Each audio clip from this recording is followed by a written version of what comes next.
Hi hello നമസ്കാരം. പുതിയൊരു വീഡിയോയിലേക്ക് എല്ലാവർക്കും സ്വാഗതം. അപ്പോൾ ഇന്ന് നമുക്ക് പാവയ്ക്ക കൊണ്ടൊരു കറി തയ്യാറാക്കാം. അതിനുവേണ്ടി പാവയ്ക്ക വറുക്കാനായിട്ട് വെച്ചിട്ടുണ്ട്. അപ്പോൾ പാവയ്ക്കയൊക്കെ നന്നായിട്ട് എണ്ണയിൽ കിടന്ന് നല്ലപോലെ വെന്ത് കിട്ടിയിട്ടുണ്ട്. അതിനുശേഷം നമ്മളൊരു ചട്ടി വെച്ചു, കടുകിട്ടു. കടുക് പൊട്ടിയ ശേഷം ഒരു സവോള അരിഞ്ഞത് ചേർത്തു, 5 വെളുത്തുള്ളി ചേർത്തു.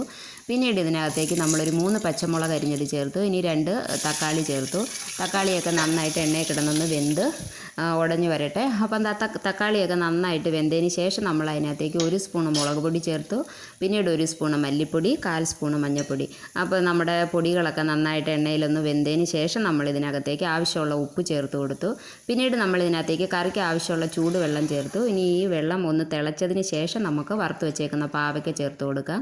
അപ്പോൾ പാവയ്ക്കയൊക്കെ ചേർത്തു. അരപ്പൊക്കെ പാവയ്ക്കയിൽ നന്നായിട്ട് പിടിച്ച് കറി നല്ല സെറ്റായിട്ട് കിട്ടിയിട്ടുണ്ട്. നമുക്ക് അതിനകത്തേക്ക് നമ്മൾ കുറച്ച് കസ്തൂരി മേത്തി കൂടി ചേർക്കുന്നുണ്ട്. അപ്പോൾ ഇങ്ങനെ ചേർക്കുമ്പോൾ വളരെ ടേസ്റ്റാണ് ഈ കറിക്ക്. ചോറിന് നല്ലൊരു ടേസ്റ്റുള്ള കറിയാണ്. ഇന്നത്തെ വീഡിയോ ഇത്രയേ ഉള്ളൂ. പുതിയൊരു വീഡിയോയുമായി വീണ്ടും കാണും വരെ ടാറ്റ.